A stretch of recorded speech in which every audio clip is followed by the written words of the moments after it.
Seltzer presents The Adventures of Ellery Queen.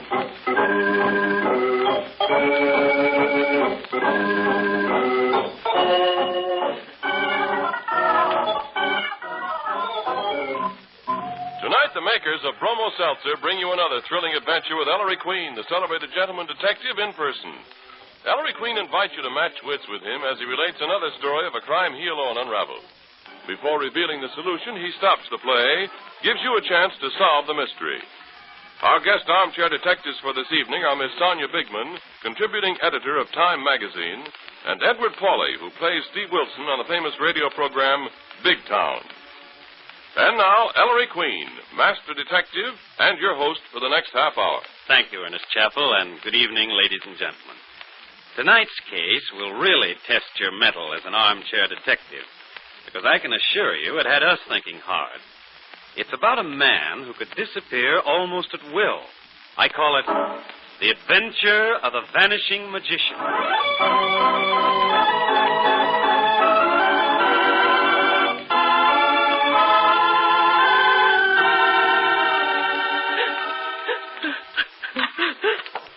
Mamie Dover. What's the matter?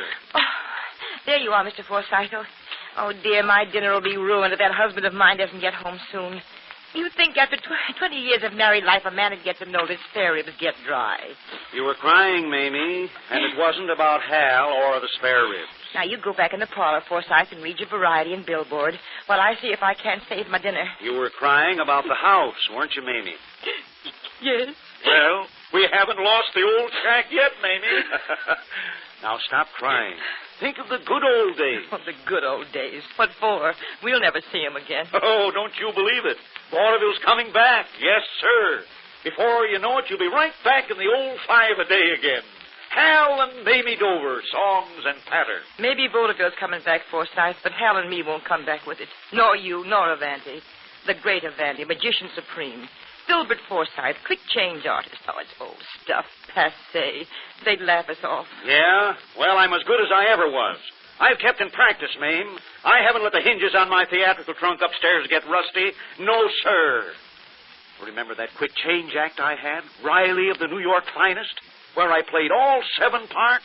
Why, it laid 'em in the aisle. It was corny, Forsythe. Hal and me were corny. Avanti and his magic was corny. We're through, and you know it. Through, am I? I'll show you all, and especially that sarcastic booker who threw me out of his office yesterday. Oh, what's the use? You knew we were through when you, Avanti, Hal, and me pooled our savings 13 years ago to buy this house. Yeah, you're right, Mame. We thought we'd have at least a roof over our heads. Now... Oh, there's the front door. Hal? Me, Mame. Hal, I thought you'd never get home. Home? Oh, evening, Forsythe. Hal, did you see that pagan at the bank? I saw him. What'd he say, Hal? He busted a gut laughing. Oh, Hal. So we lose the house, is that it? Next week, unless the U.S. Marines save us in the nick of time. But, Hal, what'll we all do? Where'll we go? Search me.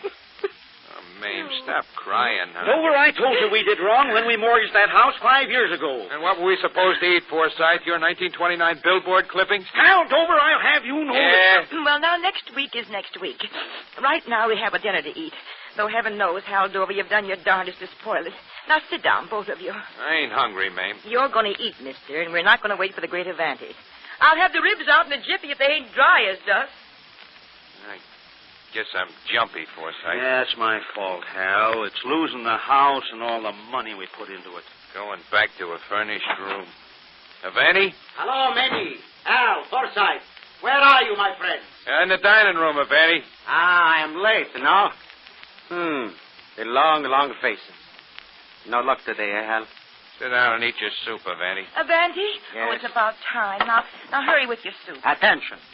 The great Avanti is about to give a performance. What's he so gay about?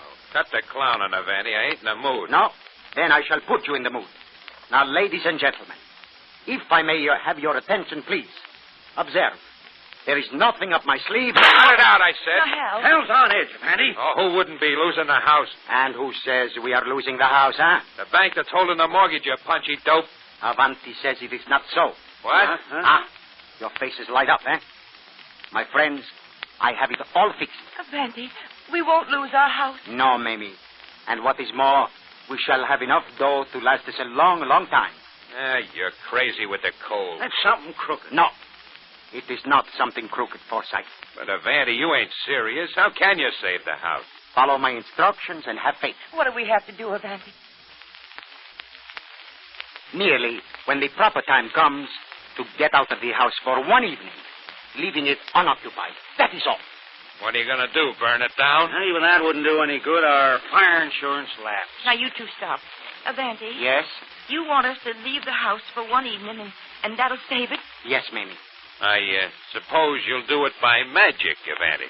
Yes, Mr. Dover. By magic.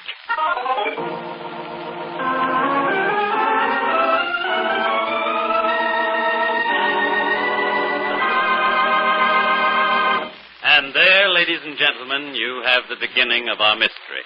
We'll be back in just a moment to tell you more. But first, Ernest Chappell. I heard tell the other day about a lady who paid her first visit to New York just recently. That was plenty exciting for her, all right.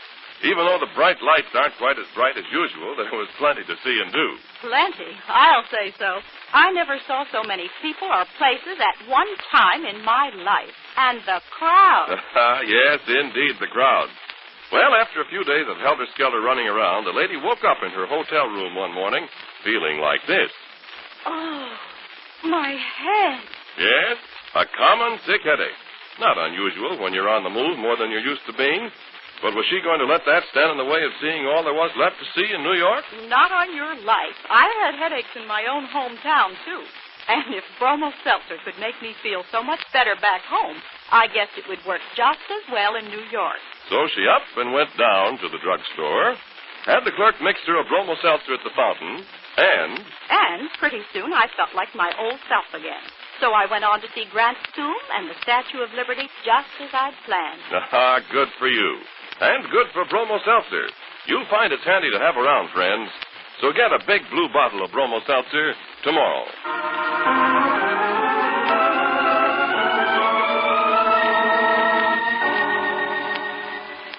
And now back to our story. It's 2 mornings later, the scene, Inspector Queen's office at police headquarters. There's the maestro and Miss Porter, Inspector. Hi, Petey.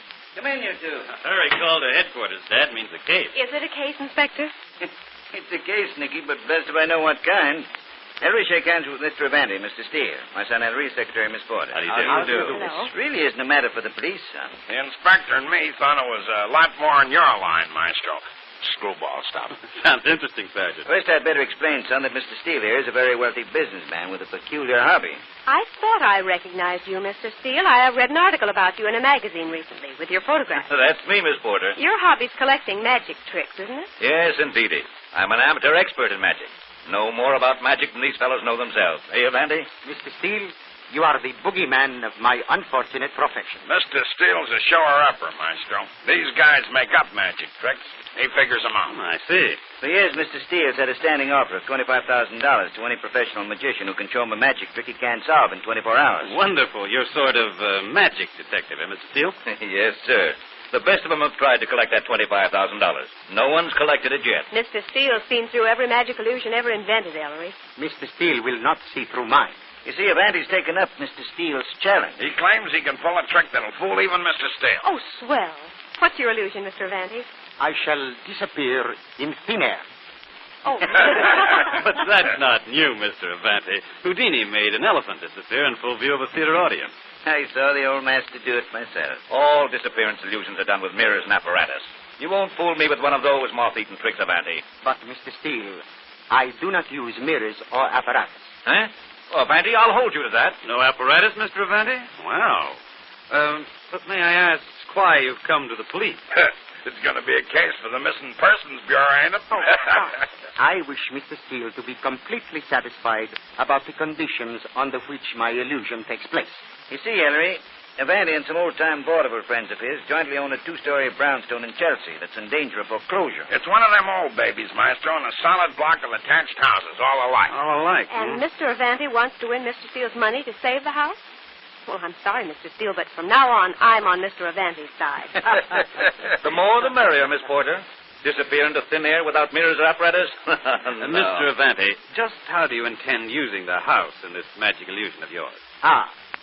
First, Mr. Queen, I wish the house to be examined from basement to roof, inside and out, to satisfy Mr. Steele that there are no sliding panels, hidden passages, tunnels, or secret hiding places anywhere inside. There goes my solution.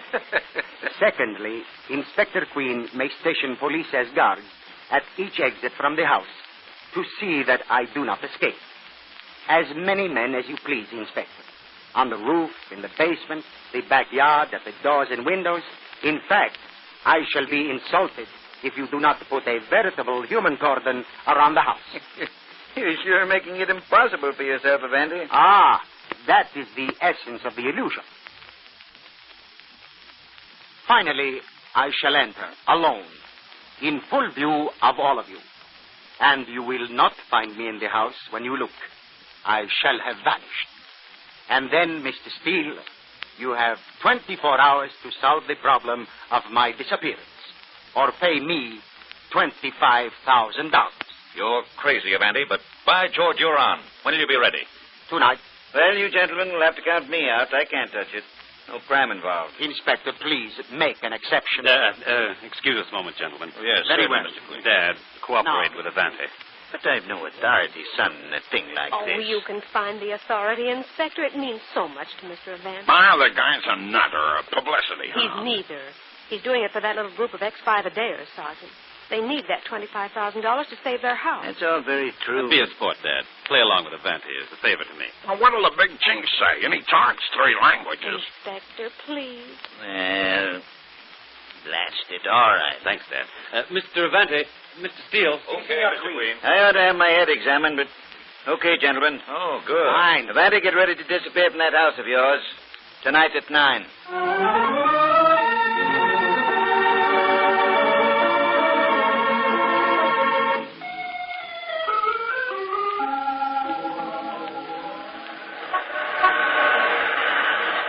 I think Avanti's going to be able to pull this off, Hal.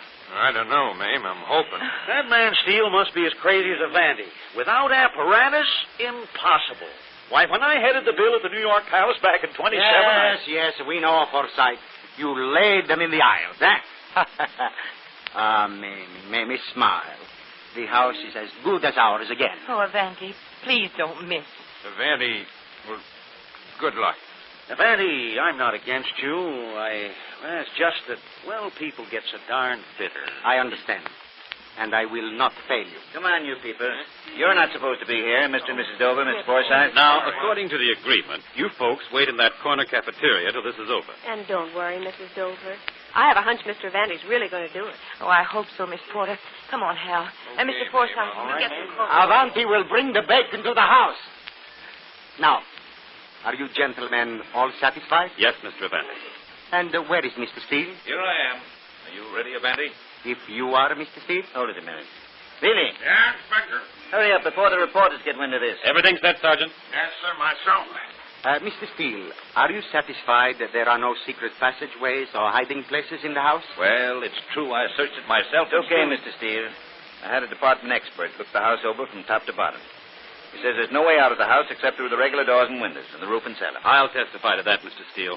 I looked myself. Is the house completely empty now, Sergeant? Well, no, I met one cockroach in there. He kissed me. He was so glad to see somebody. That was good for a laugh, but Tony passed us. Come on, Billy.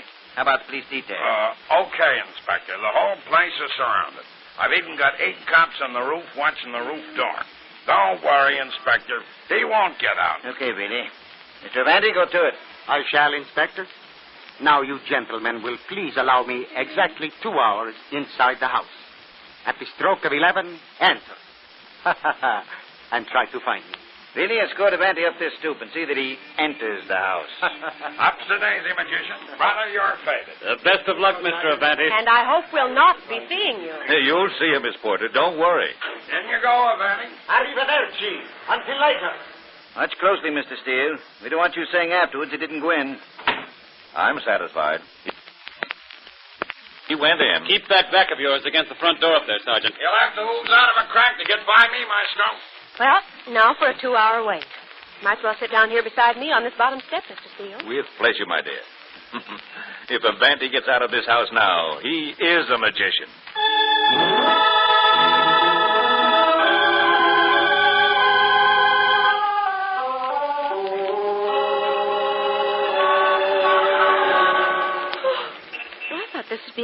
exciting. All I've got out of it so far is a bad case of yawns. Isn't the time nearly up, Ellery? Yes, Dad. 1 minute to 11. 2 hours. He'd need 2 centuries. Don't laugh yet, Mr. Steele. Oh, here's Sergeant Bealey back. Bealey, shake a leg up this stoop. What do the men report? You've made the rounds of the police on guard, Sergeant? Yeah, Mr. Steele. They all say the same thing. Vandy didn't come out. How about the roof, Dad? You men up there in the roof. Yeah, Inspector. Everything under control up there, officer? Vandy ain't come out of the house this way, Inspector. Hey, boys. Hey, Inspector, we're just stunned over. We're dying from the excitement.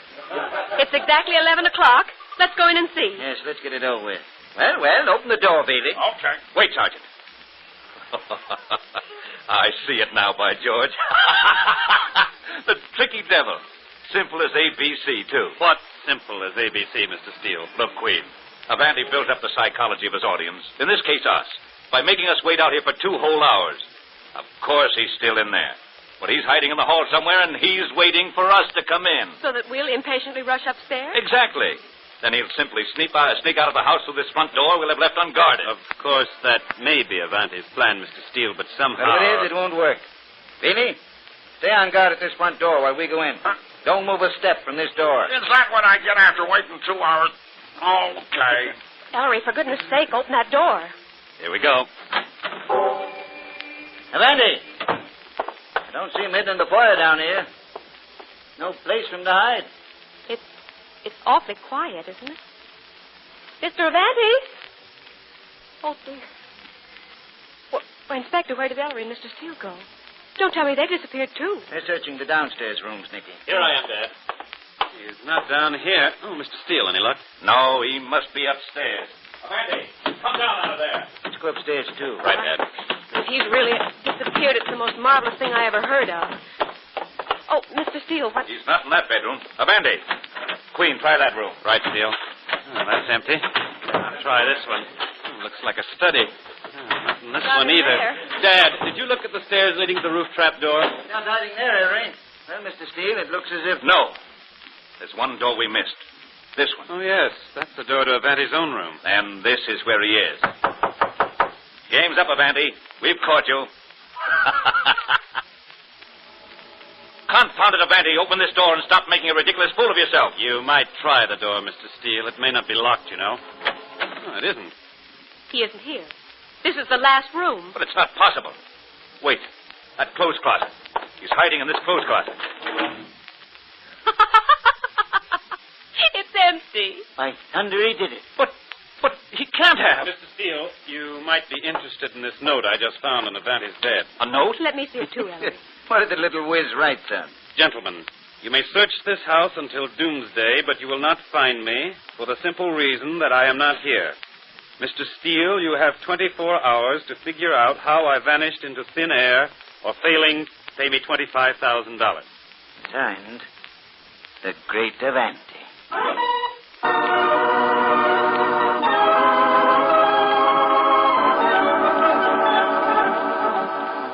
Listen, Mr. Steele, how many times do I have to tell you? Vandy didn't sneak past me at the front door. But he did it some way. You got out some way. This is getting monotonous. You still have 5 minutes of your 24 hours left, Mr. Steele. He didn't get out. He's still in the house. Where, Mr. Steele? You practically picked the house to pieces in the past 23 hours and 55 minutes. Inspector, you're sure the police are still on guard outside? They mustn't leave their post yet. You hear me? I don't know why I take this from you, Mr. Steele. But my men haven't left their post since they came on duty last night. Then where is he? I can't understand it. Not a single clue, not one. I disagree, Mr. Steele. You what, Queen? It's really a very simple problem. Don't tell me. Maestro. Yes, Sergeant. I know how Avanti did it. Queen, tell me how. Quick, before my time's up. Ellery Queen, don't you dare. He's supposed to figure it out for himself. You heard the voice of the people, Mr. Steele. I'll give you $5,000 if you'll tell me how Avanti performed this trick, Queen. Tin horn. Make it 10, Mr. Queen. 10,000. You're a chiseler, Mr. Steele. Sergeant, open the front door. We'll wait for Avanti on the stoop. Well played. I'll make it 15, Queen. Hurry. Mr. Steele, I'm beginning to dislike you. You want to chisel these people out of their home when you've lost a bet you yourself made. It's not that. It's my reputation. Time's up. He's lost. Oh. Yes, you've lost, Mr. Steele. Our 4 ex-vaudeville friends of one. I want to say, And here comes the great Avanti strolling up the street.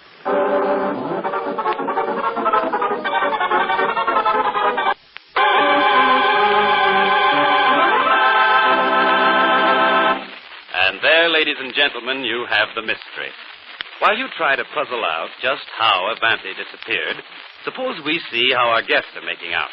Nicky, will you introduce our guest armchair detectives for this evening, please? All right, Ellery. Our first guest tonight is Miss Sonia Bigman, contributing editor for theater and radio on one of the nation's most important and widely read publications, Time magazine. Miss Bigman is an avid mystery story fan, and as such, we heartily welcome her as guest armchair detective tonight. Our second guest is a man who, like yourself, Ellery, is tough on criminals. He's Edward Pauley, who plays the part of Steve Wilson on the famous radio program Big Town. Big Town is the inside story of a big metropolitan newspaper, the Illustrated Press. Each Tuesday evening, Steve Wilson, as managing editor, with the beautiful Lorelei and ace photographer Dusty Miller, give radio one of its most exciting programs. Ellery? Thank you, Nicky. Miss Bigman, how do you think the great Avanti disappeared? Well, I can only think because I'm not guessing it at all.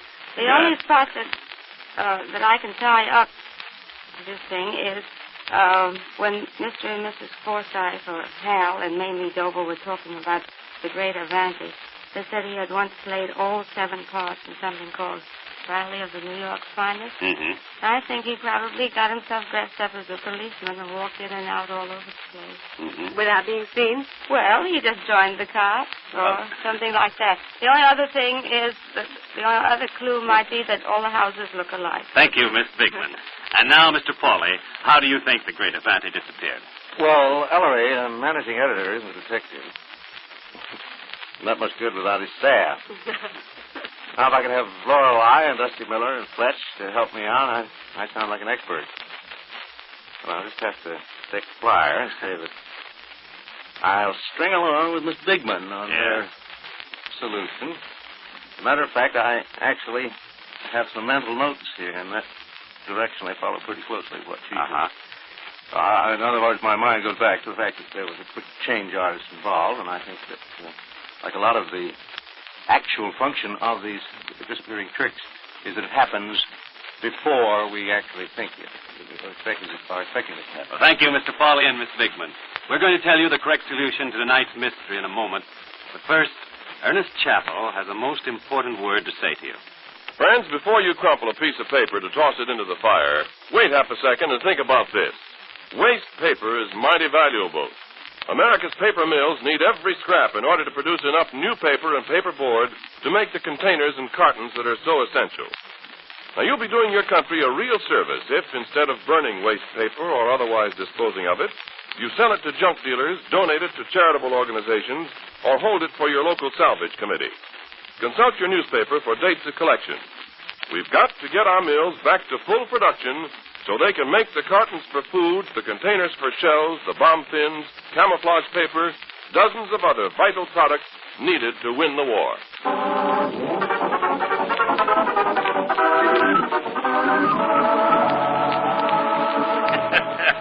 All right, Mr. Steele. Cough up. Now, Mandy, here's my check for $25,000. And I still can't believe you did it. My friends and I thank you, Mr. Steele. But you've got to tell me how you did it. I've just paid a lot of money for not knowing. Yes, I think we ought to tell Mr. Steele, Mr. Avanti? You've solved my illusion, Mr. Queen. Oh, he always solves everything, Mr. Avanti. Ellery, please. I tell you, if you don't, I won't sleep tonight. All right, Lily. Well, our magician went into the house. 2 hours later, we searched it, and he was gone. Vanished, as he claimed, in thin air.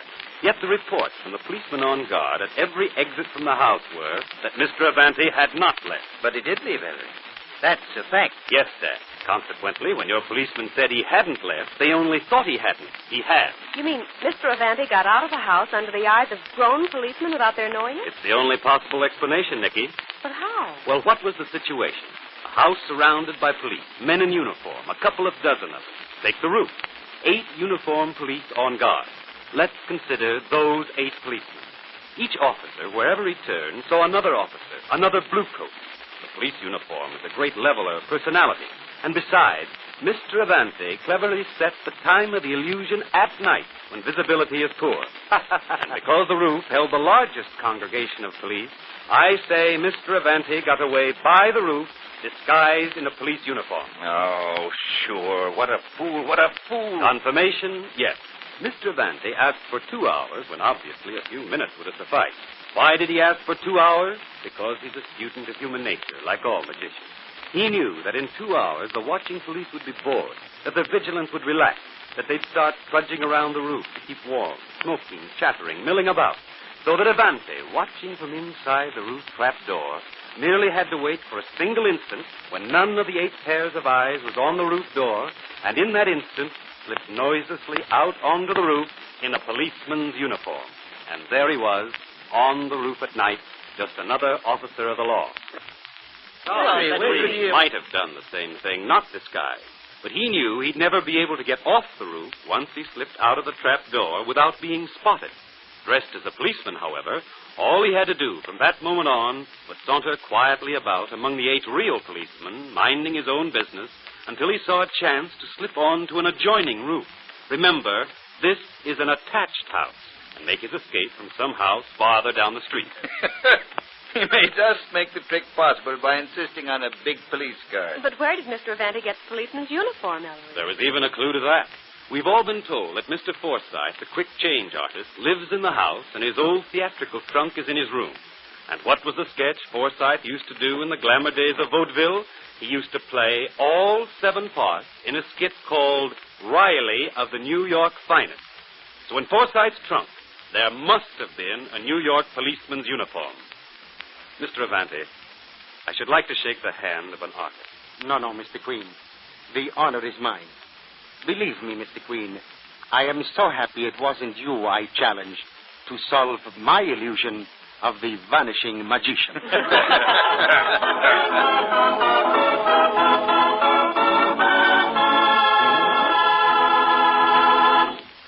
And there, ladies and gentlemen, you have the solution to the mystery. I want to thank Miss Bigman and Mr. Pauley for appearing as guest armchair detectives this evening. We want especially to compliment both of them for their skill in solving the crime. We have for both Miss Bigman and Mr. Pauley a personal gift from Bromo Seltzer, also an autographed copy of my latest mystery anthology, The Female of the Species, and a subscription to Ellery Queen's Mystery Magazine. Hang on now, friends, because Ellery will be right back to tell you about next week's mystery. Meanwhile, you can grab a seat aboard the one and only talking train. Here we go. All aboard. Fight, headache, 3 ways. Bromo Seltzer, Bromo Seltzer, Bromo Seltzer, Bromo Seltzer, Bromo Seltzer. Yes, that's the right track to quick, effective relief from common sick headache. Bromo Seltzer. You see, Bromo Seltzer fights headache not 1, but 3 ways. Bromo Seltzer quickly helps relieve that pain in your head. Bromo Seltzer quickly helps settle upset stomach. Bromo Seltzer quickly helps calm jumpy nerves. Now, you can take Bromo Seltzer while it's fizzing or after it settles down. Use it only as directed on the label. For frequent or persistent headaches, see your doctor. But when it comes to common sick headaches, take a tip from our educated train. Fight, headache, 3 ways. Bromo Seltzer, Bromo Seltzer, Bromo Seltzer, Bromo Seltzer, Bromo Seltzer. And now, Ellery, suppose you tell us about next week's case, huh? Sure, Cat, sure, Chappie. Well, ladies and gentlemen, next week, a young lady offers me $5,000 to get back the stolen sum of $3. I can't tell you more. I'd tell you too much. So I'll just caution you to get your thinking caps all shined up next Saturday for the adventure of the $3 robbery.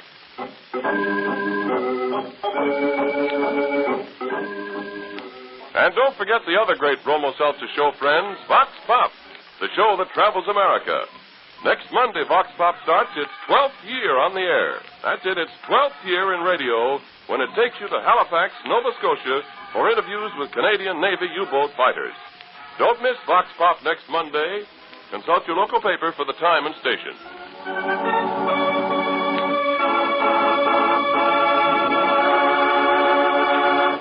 Music for The Adventures of Ellery Queen is by Charles Paul. This program came to you from New York. This is the National Broadcasting Company.